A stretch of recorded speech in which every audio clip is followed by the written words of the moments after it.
November 19, 1944. Waters off the Philippine Islands.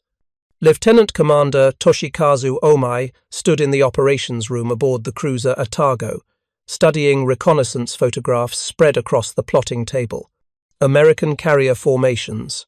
Photographed from extreme altitude by a lone reconnaissance aircraft that had barely escaped interception. The images showed something that violated every assumption Japanese naval intelligence had made about American carrier capabilities. 6 Essex-class carriers steaming in formation, their flight decks crowded with aircraft. But it was not the number of ships that had drawn Omei's attention with cold intensity. It was the mathematics that the photographs revealed. Mathematics that suggested American carrier operations had achieved tempos the Japanese Navy could not match. Each carrier's deck showed aircraft spotted for launch, rows of fighters, dive bombers positioned behind them, torpedo aircraft arranged along deck edges. The spacing, the arrangement, the systematic organization, visible even from reconnaissance altitude, indicated operational procedures fundamentally different from Japanese doctrine. If you're enjoying this deep dive into the story, hit the subscribe button and let us know in the comments from where in the world you are watching from today. Omei had spent the war analyzing American naval operations. His reports to the combined fleet staff had tracked the evolution of American capabilities with analytical precision. He had documented radar superiority. He had calculated the industrial production rates that allowed Americans to replace losses faster than Japan could inflict them. He had warned that American technological advantages were widening rather than narrowing. But this was different. This was not about technology alone. This was about operational tempo, about the systematic organization of deck operations that allowed American carriers to launch strike packages at rates Japanese carriers could not achieve. The implications were staggering. A Japanese carrier launching a full strike package required meticulous preparation. Aircraft had to be brought up from the hangar deck using elevators. They had to be positioned carefully on the flight deck. Engines had to warm up sequentially to avoid excessive heat buildup. The entire process, from first aircraft reaching the flight deck to last aircraft launching, consumed between 45 minutes and 1 hour even under optimal conditions. The photographs suggested Americans were operating under different constraints entirely. Omei had access to combat reports from recent engagements, reports from pilots who had attacked American carrier formations and survived to return. Their accounts described American carriers launching aircraft in continuous streams, fighters lifting off while dive bombers were still being positioned behind them. The deck never static, never waiting, a continuous flow of aircraft from hangar to flight deck to airborne. The Japanese Navy had built its carrier doctrine around the concept of massed strikes. Large formations launching together, achieving tactical concentration, overwhelming enemy defenses through coordinated attack. This doctrine required time to organize the strike, time to ensure all aircraft launched together, time that American doctrine apparently no longer required. The Battle of the Philippine Sea in June 1944 had demonstrated this disparity with devastating clarity. Japanese strike formations had launched from carriers positioned at what should have been optimal range. But American radar had detected the formations while they were still assembling. American fighters had intercepted the strikes before they reached attack positions. American carriers had maintained continuous combat air patrols, rotating fresh fighters through defensive positions while Japanese formations were still approaching. The result had been catastrophic. 346 Japanese carrier aircraft lost in a single day. American combat air patrol pilots reported attacking Japanese formations that appeared disorganized, whose pilots seemed inadequately trained, whose formations broke apart under coordinated fighter attacks. But Omei understood that pilot skill was only part of the equation. The deeper issue was systematic. American carriers were generating sortie rates that allowed them to maintain constant pressure. They could keep fighters airborne continuously. They could launch strike packages while recovering returning aircraft. They operated their decks with efficiency that Japanese carriers could not match. The recognition was spreading through Japanese naval aviation. Surviving pilots from carrier air groups spoke of fighting enemies who seemed inexhaustible. Every time Japanese pilots engaged American combat air patrol, more American fighters appeared. Every time Japanese forces attempted to strike American carriers, defensive fighters intercepted them before they reached attack range. Section 2. Building the World. The Japanese Navy's carrier doctrine had deep historical roots. Since the 1920s, Japanese naval aviators had developed tactics and procedures optimized for the carriers and aircraft available to them. The doctrine emphasized careful preparation, tactical coordination, and massed striking power. Japanese carriers of the early war period reflected this philosophy. Akagi and Kaga, converted from battleship and battlecruiser hulls, carried large air groups, but lacked the deck arrangements that facilitated rapid operations. Soryu and Hiryu, purpose-built carriers designed in the 1930s, improved on earlier designs but retained fundamental operational constraints. The constraint was simple. Japanese carriers had relatively small flight decks and limited elevator capacity. To launch a full strike required bringing aircraft up from the hangar deck, positioning them carefully on the flight deck, and launching them in coordinated waves. The process worked well when Japanese forces achieved surprise, when enemy opposition was limited, when time permitted careful preparation. But by mid-1943, those conditions no longer existed. American radar eliminated surprise. American fighter strength made every launch contested. American industrial production meant Japanese forces faced opponents who could absorb losses and return stronger. The Shokaku-class carriers, Japan's finest carrier designs to enter service, represented the peak of pre-war Japanese carrier development. Shokaku and Zuikaku, completed in 1941, displaced approximately 25,000 tons standard. They carried air groups of 72 operational aircraft plus reserves. Their design emphasized range, speed, and the ability to operate large air groups across the vast Pacific distances Japanese strategy required. These carriers served with distinction through the war's first 2 years. They participated in the Pearl Harbor attack. They fought at the Coral Sea and the Eastern Solomons and the Santa Cruz Islands.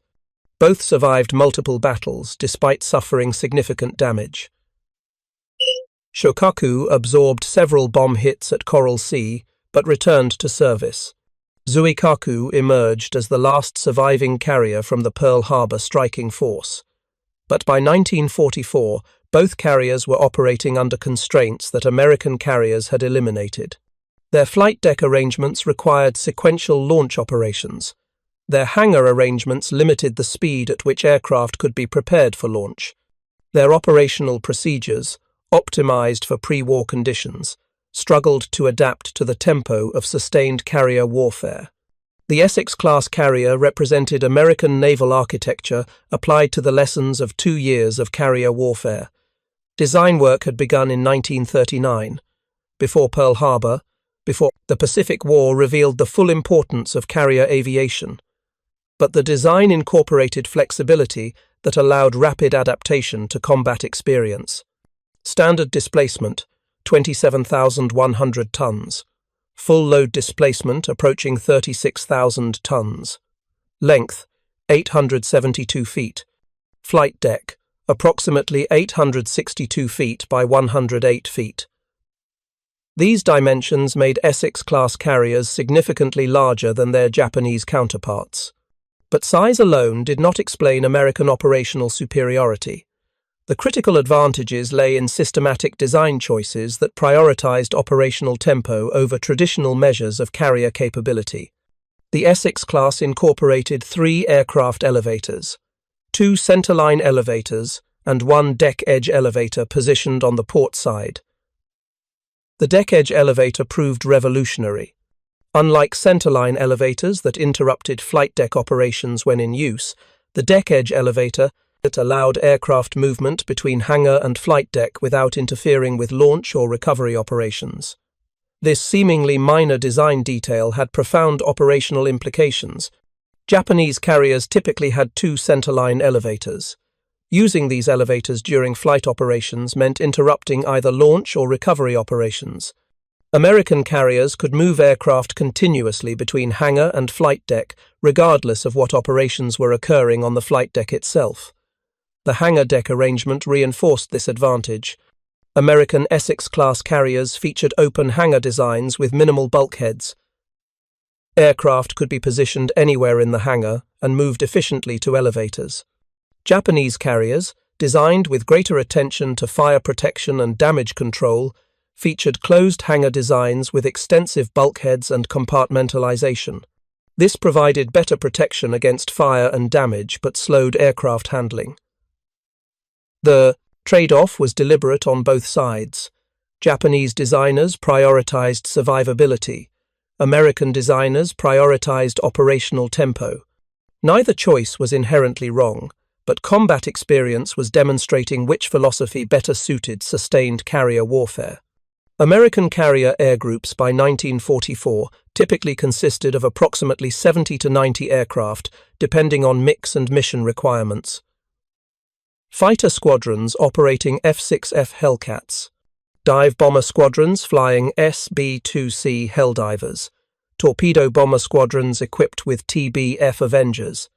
The exact composition varied, but typical air groups included 36 fighters, 37 dive bombers, and 18 torpedo bombers. These aircraft were larger and heavier than their Japanese equivalents.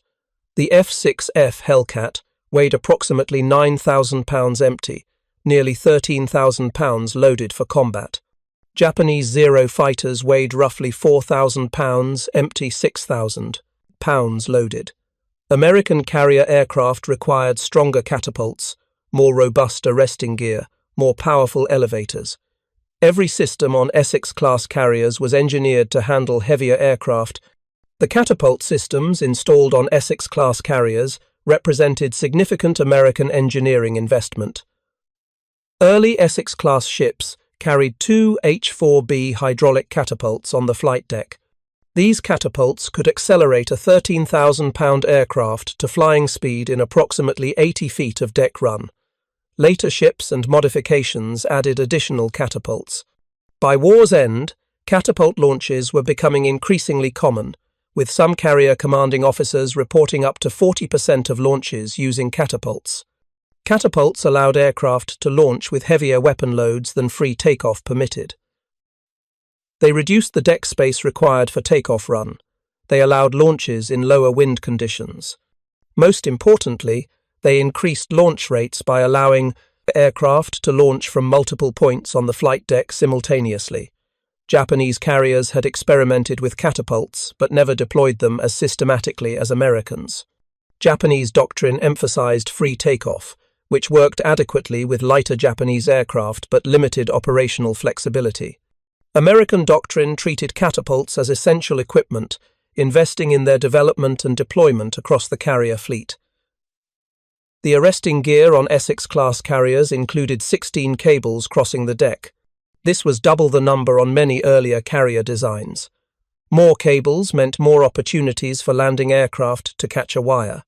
It meant damaged aircraft with reduced control authority had better chances of successful recovery. It meant landing operations could continue, even if some cables were damaged. These technical details accumulated into systematic operational advantages. American carriers could launch aircraft faster. They could recover aircraft faster. They could conduct simultaneous launch and recovery operations using different portions of the flight deck. They could maintain higher sortie rates over sustained periods. Lieutenant Commander Omai's intelligence analysis documented these advantages with precise detail. He had collected pilot reports from dozens of engagements. He had analyzed reconnaissance photographs from multiple operations. He had studied captured American technical manuals when available. The pattern was unmistakable. American carriers operated in task groups of 4 to 6 ships. Each carrier could launch a full strike package of 70 to 80 aircraft in approximately 30 to 40 minutes. The entire task group could put 300 to 400 aircraft into the air in less than 1 hour. These aircraft would form up, proceed to target, conduct their attacks, and return to their carriers where they would be recovered, refueled, rearmed, and prepared for subsequent missions. The cycle time, from launch to recovery to relaunch, was the critical measure. Japanese carriers required between 2 and 3 hours to complete this cycle under combat conditions. American carriers were achieving cycle times of 90 minutes or less. The difference meant American carriers could fly more sorties per day. They could maintain constant pressure on Japanese forces. They could respond faster to emerging threats or opportunities. The mathematics were inexorable. If American carriers could fly 2 sorties for every Japanese sortie, if American air groups were equally skilled, if American aircraft were comparably effective, then American carriers possessed double the combat power of equivalent Japanese carriers simply through operational tempo. But American advantages extended beyond tempo. American aircraft by mid-1944 were superior to Japanese equivalents in most performance categories. The F-6F Hellcat outperformed the Zero in speed, climb rate, dive speed, and structural strength.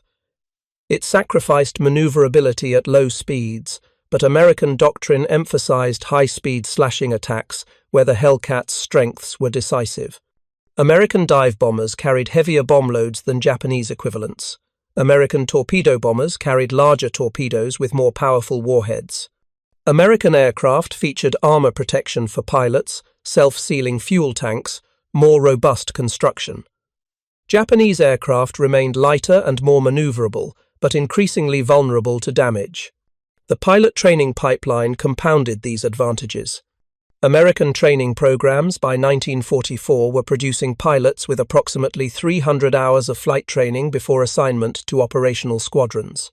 Japanese training programs, constrained by fuel shortages and operational demands, were producing pilots with as little as 100 hours of training. The quality gap was widening. American industrial production meant losses could be replaced. A carrier that lost half its air group in combat would receive replacement aircraft and pilots within days or weeks. Japanese carriers that suffered comparable losses often waited months for replacements. The cumulative effect was that American carrier air groups maintained their strength, while Japanese air groups steadily declined. Rear Admiral Jizaburo Ozawa, commanding Japanese carrier forces at the Battle of the Philippine Sea, had launched his strikes from maximum range, hoping to catch American carriers before they could launch counterstrikes. The plan depended on Japanese aircraft having longer range than American aircraft, which was true. It depended on achieving surprise, which was not. American radar detected Japanese strikes while they were forming up over their own carriers. American Combat Air Patrol, directed by fighter controllers watching radar screens in combat information centers, intercepted Japanese formations 70 to 100 miles from American carriers. The battles occurred at altitudes and ranges where American advantages in aircraft performance were decisive. Of 69 aircraft in the first Japanese strike wave, only 27 survived to return to their carriers. Not one bomb or torpedo hit an American ship. The second wave, 129 aircraft, lost 97 planes, 6 damaged American ships, none critically. The third wave, 47 aircraft, lost 7. The fourth wave, 82 aircraft, lost 73. These were not battles. These were systematic destructions. Japanese strike formations were being intercepted by American fighters, guided to optimal intercept positions by radar-equipped fighter directors. American pilots attacked from advantageous positions, using tactics optimized for their aircraft's performance characteristics. Japanese formations, many composed of inadequately trained pilots, broke apart under coordinated attacks. Ozawa's after-action analysis noted that American carriers appeared to possess unlimited aircraft. Every Japanese strike encountered fresh combat air patrol. Every attempt to penetrate American defenses faced fighters that seemed to know exactly where Japanese formations would be. The systematic slaughter continued until Japanese carrier aviation had been effectively destroyed as an offensive force. Section 4. The Climax of Reality, October 25, 1944. The Battle of Leyte Gulf. The largest naval engagement in history.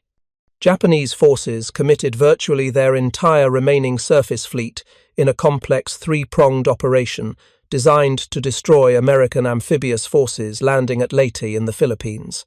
The plan was desperate and brilliant. It was also obsolete before it began. The Northern Force, commanded by Admiral Ozawa, consisted of 4 carriers with minimal air groups, approximately 100 aircraft total across all 4 carriers. This force was intended as a decoy to lure American fast carriers away from the landing areas so Japanese surface forces could attack the vulnerable amphibious ships and transports. The Southern Force would approach through Surigao Strait. The Center Force, the main striking force built around the super battleships Yamato and Musashi, would transit San Bernardino Strait and fall upon the landing areas from the north. Coordinated timing would prevent American forces from concentrating against any single Japanese force. The plan failed at nearly every point, but its failure revealed the full extent of American carrier superiority with devastating clarity. On October 24th, American carrier aircraft from Task Force 38 detected the Center Force in the Philippine Sea. The Americans launched continuous strikes throughout the day. Wave after wave of dive bombers and torpedo planes attacked the Japanese formation. The super battleship Musashi, the most heavily armored warship ever constructed, absorbed an estimated 19 torpedo hits and 17 bomb hits before capsizing and sinking. 1,023 crew members died with the ship. The Americans launched these strikes while simultaneously conducting operations in multiple other areas.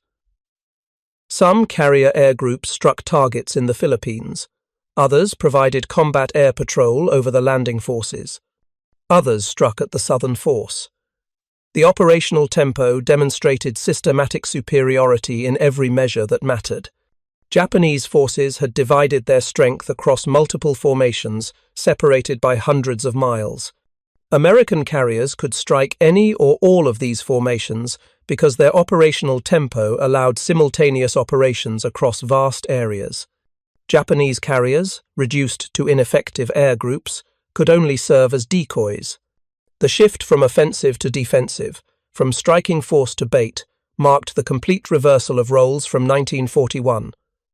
The Center Force, battered by air attacks, reversed course temporarily. Admiral Takeo Kurita, commanding the force, believed he was under continuous attack by massive American air formations. In reality, he was being struck by aircraft from just 3 American carriers, but the attack tempo created the impression of overwhelming numbers. This was the essence of American carrier superiority. 3 carriers, properly organized and systematically operated, could maintain attack pressure that appeared to Japanese commanders like attacks from double that number. The operational tempo multiplied effective combat power beyond simple numerical counts. The Northern Force successfully achieved its mission of luring American carriers away from the landing areas. Admiral William Halsey, commanding 3rd Fleet, took his fast carriers north to engage what he believed was the main Japanese threat. The decision was controversial then, and remains debated by historians. But it demonstrated that even in achieving their objective, Japanese forces were paying catastrophic prices. On October 25th, American carriers launched strikes against Ozawa's Northern Force. The attacks destroyed all 4 Japanese carriers. Zuikaku, the last surviving carrier from the Pearl Harbor attack, sank after absorbing multiple bomb and torpedo hits. Chitose, Chiyoda, and Zuiho all went to the bottom. Japanese carrier aviation, born in the 1920s, developed through the 1930s, triumphant in 1941 and 1942, died definitively on October 25, 1944 in the waters off Cape Engano. The battle demonstrated that Japanese carriers without effective air groups were simply targets. The elaborate decoy operation succeeded tactically, but failed strategically, because American naval strength was so overwhelming that even dividing their forces left enough power to contain Japanese surface forces. Back at the landing areas, escort carriers, small, slow carriers built on merchant hulls, faced the center force. which had transited San Bernardino Strait and fallen upon what should have been helpless victims. The Battle off Samar became legendary for the courage of American destroyer crews who charged Japanese battleships with torpedoes and gunfire. But what saved the escort carriers was not just destroyer bravery, but aircraft. The escort carriers, designed primarily for anti-submarine warfare and close air support, launched every aircraft they possessed. Wildcats and Avengers armed with bombs and torpedoes struck at Japanese battleships and cruisers. When their weapons were expended, pilots made dry runs to force Japanese ships to maneuver, disrupting their formations and slowing their advance. The continuous air attacks, combined with destroyer torpedo attacks, convinced Admiral Kurita that he was facing a much stronger force than actually opposed him. He withdrew. Even escort carriers, with limited aircraft capacity and relatively unsophisticated aircraft, could generate sufficient attack tempo to influence major surface actions. This was a measure of how completely carrier aviation had transformed naval warfare. Surface forces without air cover were vulnerable to even modest air attacks if those attacks could be sustained continuously. Lieutenant Commander Ome, analyzing the battle afterward, recognized the systematic nature of American superiority. It was not about individual heroism, though American forces had demonstrated that. It was not about technological genius, though American technology was superior. It was about systematic organization applied across an entire naval force. American carriers operated as integrated task groups. They shared radar information through combat information centers. Fighter directors on one carrier could vector fighters from another carrier to intercepts. Strike coordinators could assemble complex attack packages drawing aircraft from multiple carriers. Logistics ships could refuel and rearm multiple carriers simultaneously. If you find this story engaging, please take a moment to subscribe and enable notifications. It helps us continue producing in-depth content like this. Japanese carriers, by contrast, operated more independently even when grouped together. Each carrier's air group fought largely as a separate unit. Coordination between carriers required complex radio communications and pre-arranged plans. The systematic integration that American forces achieved through technological and organizational means remained beyond Japanese capability. The Battle of Leyte Gulf was not merely Japan's defeat. It was the demonstration that Japan had lost the ability to conduct carrier operations at all. The 4 carriers sent as decoys carried approximately 100 aircraft total. An equivalent number of Essex-class carriers would have carried nearly 400 aircraft. The disparity was so vast that comparison became almost meaningless. American intelligence estimated that Japan possessed perhaps 300 carrier-capable aircraft and pilots by November 1944. The United States had thousands. The training pipeline was producing hundreds of new pilots monthly. Industrial production was delivering aircraft at rates exceeding combat losses by wide margins. The war had become a contest between American abundance and Japanese scarcity. The final operational carrier action by Japanese naval aviation came on December 19, 1944. Aircraft from the carriers Unryu, Amagi, and Katsuragi, newly commissioned ships that had never conducted combat operations, attempted to strike American forces in the Philippines. American radar detected the formations. American fighters intercepted them. The strikes achieved nothing.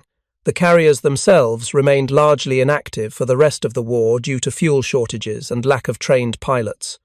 By early 1945, Japanese carrier aviation existed only as a theoretical capability.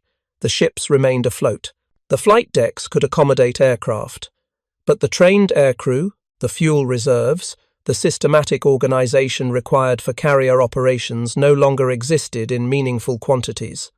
Unryu, commissioned in August 1944, sailed on her first and only combat mission in December. She was transporting aircraft and personnel rather than conducting carrier operations. On December 19th, American submarine Redfish torpedoed Unryu in the East China Sea. The carrier sank rapidly. Of 1,239 crew members, 1,067 died. The loss exemplified the transformation of Japanese carrier doctrine. Ships, designed as offensive striking platforms, had been reduced to transport duties. Even in this diminished role, they proved vulnerable to threats their original designers had not prioritized defending against. American submarines, guided by signals intelligence and aided by radar, could locate and strike Japanese shipping with impunity across waters Japan had once dominated. Amagi survived until July 1945, when American carrier aircraft caught her in port at Kure. She capsized after sustaining multiple bomb hits. Katsuragi survived the war damaged but afloat. She had never conducted combat operations. The newest carriers of the Japanese fleet, embodying lessons learned from years of carrier warfare, never participated in the carrier battles they were designed to fight. The contrast with American carrier operations in 1945 was absolute. Task Force 58, the fast carrier task force, operated with impunity off the Japanese home islands. 17 Essex-class carriers participated in operations that struck Japanese cities, destroyed remaining Japanese naval forces in port, and supported the invasions of Iwo Jima and Okinawa. The strikes on Tokyo in February 1945 demonstrated American operational dominance. American carriers launched over 1,000 sorties on February 16th and 17th. They destroyed approximately 500 Japanese aircraft on the ground and in the air. They damaged factories, airfields, and port facilities. Japanese forces could mount only scattered, ineffective responses. No Japanese carrier participated in the defense of the capital. American carriers operated within 200 miles of Tokyo with less concern than they had shown operating within 500 miles of Japanese bases in 1942. The transformation was complete. Air superiority, maintained through continuous combat air patrol rotated from multiple carriers, made American task forces effectively invulnerable to conventional attack. The kamikaze attacks that began at Leyte represented Japanese acknowledgement that conventional carrier operations were no longer possible. If Japanese pilots lacked the training to conduct coordinated strikes, if Japanese forces lacked the numbers to overcome American defenses, then suicide attacks offered the only means of inflicting damage on American carriers. The kamikaze campaign achieved tactical successes. Essex-class carriers Franklin and Bunker Hill suffered catastrophic damage from kamikaze hits in March and May 1945. Franklin absorbed 2 bombs from a single D-4Y Judy dive bomber on March 19 while operating off Japan. The bombs struck among aircraft being prepared for launch. Secondary explosions and fires killed 724 crew members, the highest casualties suffered by any American ship that survived the war. Yet Franklin limped back to port under her own power. Bunker Hill, Admiral Mark Mitcher's flagship, was struck by 2 kamikaze aircraft on May 11th off Okinawa. The attacks killed 390 crew members and wounded 264 more. Fires consumed the forward flight deck, aircraft exploded, ordnance detonated. Yet Bunker Hill also survived, making port under her own power for repairs. The survivability of Essex-class carriers, even under catastrophic damage, demonstrated the wisdom of American design priorities. The open hangar design that critics had questioned proved more survivable than closed hangar designs when fires did occur. Smoke and heat could vent through open hangar bays rather than building pressure in enclosed spaces. Damage control parties could access fires from multiple directions. The ships absorbed punishment that would have sunk smaller or less robustly built carriers. Not one Essex-class carrier was lost in combat during World War II. This statistic, remarkable in itself, becomes even more significant when considering the intensity of operations these carriers conducted. They operated continuously in contested waters. They faced conventional air attacks, kamikaze attacks, submarine threats, and surface threats. Yet all 17 Essex-class carriers commissioned during the war survived. Japanese post-war analysis focused extensively on the systematic nature of American advantages. The United States Strategic Bombing Survey interviewed senior Japanese naval officers in the months following surrender. Lieutenant Commander Omei provided detailed assessments. His interviews, conducted between October and December 1945, offered insights that corrected American understanding of Japanese decision-making.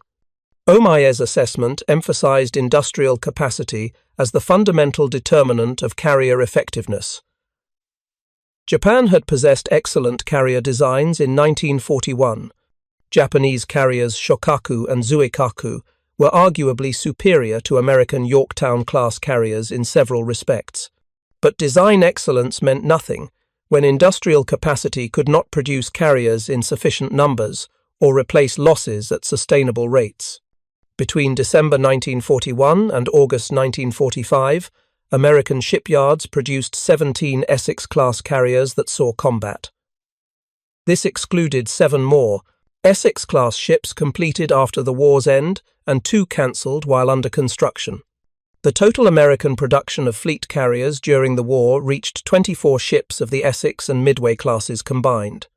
Japanese production in the same period included only 3 purpose-built fleet carriers: Taiho, commissioned March 1944, and Unryu and Amagi, both commissioned in late 1944. Several light carriers were converted from other hull types, but total Japanese carrier production during the war was 17 ships of all types, most smaller than Essex-class ships, and many conversions rather than purpose-built designs. The production disparity was even more dramatic than simple numbers suggested. American shipyards built Essex-class carriers in 16 to 20 months from keel laying to commissioning. Japanese yards required 22 to 32 months for comparable ships. American industrial capacity allowed simultaneous construction of multiple carriers at multiple yards. Japanese capacity was constrained by resource shortages, competing priorities, and systematic inefficiencies. But the deeper disparity lay not in ships, but in the complete carrier air wing system. Building the carrier was only the first step. American shipyards delivered Essex-class carriers complete with radar systems, combat information centers, fire control systems, damage control equipment, and all systems required for immediate combat operations. Aircraft were available from factories producing thousands of planes monthly. Pilots were available from training programs graduating hundreds monthly. Ordnance, fuel, spare parts, all logistics required for sustained operations, were available from industrial base producing war material at scales Japan could not approach. Japanese carriers often commissioned without complete equipment. Radar systems were retrofitted later if available at all. Aircraft and pilots were in increasingly short supply. Fuel shortages by 1944 meant newly commissioned carriers conducted minimal training before being committed to operations, where lack of preparation proved fatal. The mathematics that Lieutenant Commander Omei had recognized in November 1944 became undeniable by war's end. American carriers could generate 2 to 3 times the sortie rate of Japanese equivalents. They could maintain operations for longer periods without replenishment. They could replace losses faster. They operated with technological advantages in radar, fire control, and damage control that multiplied their effectiveness. The compounding effect of these advantages meant the gap widened over time rather than narrowing. Japanese forces in 1941 fought with qualitative advantages in pilot training and tactical experience that offset American industrial superiority. By 1943, American pilots had gained combat experience while retaining industrial advantages. By 1944, American forces possessed advantages in every measurable category. Post-war interviews with surviving Japanese carrier officers revealed psychological dimensions to the defeat. Captain Toshikazu Omei, in conversations with American interrogators, described the growing sense among Japanese naval aviators that they were fighting enemies who possessed unlimited resources. Every loss Japan suffered was permanent. Every loss America suffered was replaced within weeks. This perception, while not precisely accurate, reflected operational reality. American training pipelines and industrial production created the appearance of inexhaustible strength. Japanese forces, watching their own capabilities erode through attrition, faced American forces that seemed to grow stronger with each passing month. The Battle of the Philippine Sea in June 1944 became known in American naval aviation as the Great Marianas Turkey Shoot. The nickname, reflecting Americans' pilots' perspective on the one-sided nature of the air battles, captured the psychological dimension of carrier superiority. American pilots, flying superior aircraft from carriers with superior operational tempo, directed by fighter controllers with radar information, were engaging opponents with inferior training, inferior aircraft, and inferior tactical information. The outcome was predetermined by systematic advantages that individual courage or tactical skill could not overcome.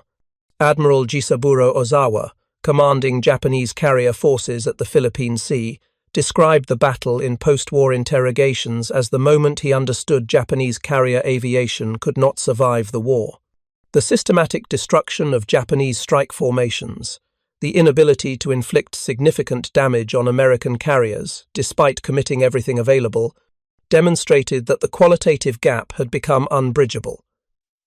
Japanese naval doctrine had assumed that superior training and tactical skill could offset material disadvantages.